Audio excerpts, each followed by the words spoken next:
Ito yung ating Madre de Agua, no, na nahingi natin kay Ate She last year. Actually, kinalbo na to ng kambing, pero naka-recover pa.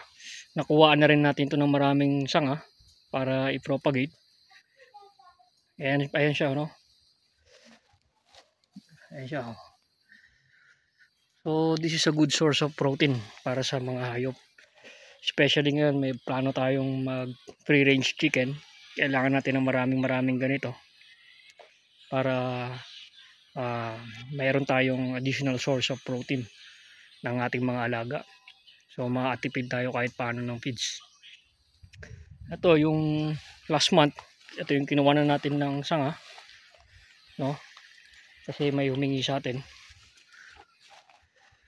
Maganda siya, may no, ayun yung pinagputulan, so tumutubo na ulit. Itong halaman na to, ano to para bang self-generating, no?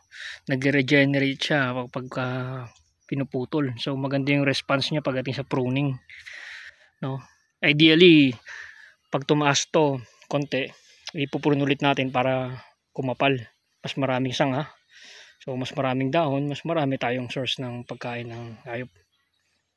No? So that's our Madre de Agua. Nandito lang yan malapit sa bahay. Tapos ang cover crop niya, yan, yung mani-manian, which is legume. Maganda yung soil conditioner, no? So hinayaan lang natin yan, kakapal na lang ng kakapal yan. So that's our Madre de Agua. Thank you for watching. Bye bye.